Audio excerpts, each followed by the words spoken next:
Hello students, last time हम nomenclature कर रहे थे हैंस विडमैन सिस्टम का हेटेरोसाइक्लिक केमिस्ट्री में। उसका पार्ट 3 मैं आज लेके आई हूँ।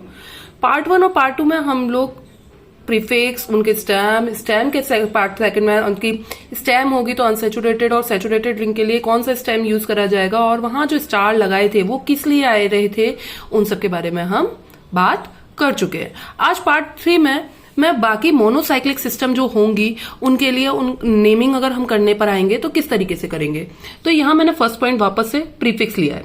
प्रीफिक्स यहां पर अगर हम बात करेंगे कि अगर एक से ज्यादा सेम हेट्रोएटम है, एक से ज्यादा अगर सेम हेट्रोएटम है तो प्रीफिक्स यूज आएगा di, tri etcetera prefix use करे जाएंगे विद देयर पोजिशंस, है ना। अगर एक से ज्यादा हेट्रोएटम है और सेम हेट्रोएटम है तो हम प्रीफिक्स क्या यूज करेंगे, डाई, ट्राई, उनकी पोजीशन के साथ उन हेट्रोएटम के लिए यूज करेंगे। नेक्स्ट हमको बात होती है कि चलो ठीक है, एक से ज्यादा हेट्रोएटम हुए, अगर सेम हुए तो हम डाई, ट्राई यूज कर लेंगे, पर अलग अलग हुए तो क्या होंगे, तो बच्चों हम प्रेफरेंस ऑर्डर लेंगे। अब बात आई कि प्रेफरेंस ऑर्डर कैसे लेंगे, कि प्रेफरेंस पहले किसको देंगे। तो बच्चों हमेशा ध्यान रखना कि पीरियोडिक टेबल में लेफ्ट से राइट जाते हैं तो प्रायोरिटी या प्रेफरेंस हमारी इंक्रीज होती है, ठीक है ना। प्रायोरिटी लेफ्ट से राइट जाने में इंक्रीज होती है और अप से डाउन आने पर हमारी डिक्रीज होती है, ठीक है ना। जैसे कि ऑक्सीजन और सल्फर में बात करूं तो प्रायोरिटी ऑक्सीजन को मिलेगी, सल्फर को नेक्स्ट प्रायोरिटी मिलेगी, ठीक है। इसी तरीके से नाइट्रोजन और ऑक्सीजन में बात करूं तो वापस से प्रायोरिटी ऑक्सीजन को मिलेगी, नाइट्रोजन को नेक्स्ट प्रायोरिटी मिलेगी।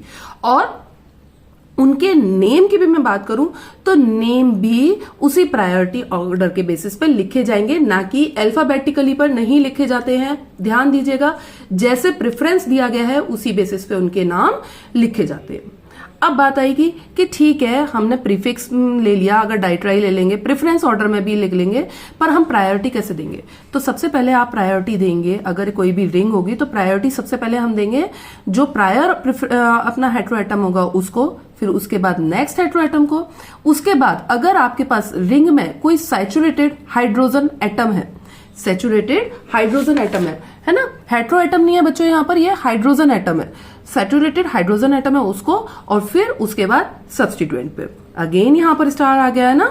तो यहाँ पर भी इस स्टार का कुछ मतलब है। अगर मैं उसकी बात करूं तो ये जो सब्स्टिट्यूएंट जो होगा वो कैसा होगा, अल्फाबेटिकली ऑर्डर पे हम उनको प्रेफरेंस देंगे अगर पॉसिबल है। नेक्स्ट आपका आता है बच्चों saturated hydrogen atom. Saturated hydrogen atom को लीस्ट प्रायोरिटी देने की कोशिश करनी है, लीस्ट नंबर, है ना। लीस्ट प्रायोरिटी कहूं कहना गलत होगा, लीस्ट नंबर कहना ज्यादा सही होगा, है ना। प्रेफरेंस देनी है इसको, ठीक है। और दूसरी चीज, लीस्ट नंबर के अलावा इसकी जो प्रेजेंस दिखाएंगे नेमिंग लिखने में, नाम लिखने में जो हम इसकी प्रेजेंस दिखाएंगे वो हमें कैसे दिखाना है, इटैलिक कैपिटल एच लेटर में दिखाना है। यानी कि कुछ इस तरीके से टिल्ट जो हम दिखाते हैं ना, इटैलिक कैपिटल एच जो लिखते हैं उस तरीके से हमको इसको दिखाना है। अब बात आई कि मैम नेम कैसे लिखेंगे, तो उसका स्केलेटन मैंने यहाँ पर लिखा दिखाया। सबसे पहले जो सैचुरेटेड हाइड्रोजन एटम होगा उसको दिखाएंगे।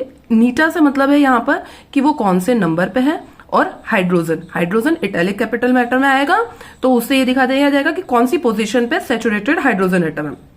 उसके बाद सब्स्टिट्यूएंट अल्फाबेटिकली होगा, यानी कि सब्स्टिट्यूएंट 1 नंबर पे है, 2 नंबर पे है, 3 नंबर पे है, कौन सी पोजीशन पे सब्स्टिट्यूएंट है और कौन सा है वो लिखा जाएगा।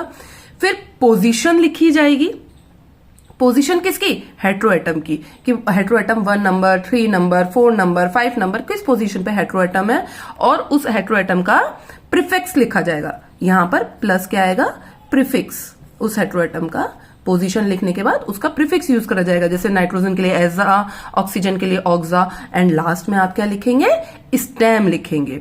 और इस तरीके से उस मोनोसाइक्लिक सिस्टम का नॉमेनक्लेचर हैंस विडमैन के अकॉर्डिंग हो जाएगा।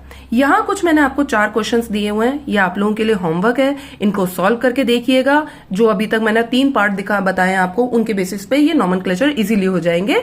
नेक्स्ट वीडियो में मैं इनका सोल्यूशन आपको कराऊंगी। Please like, comment and subscribe my channel.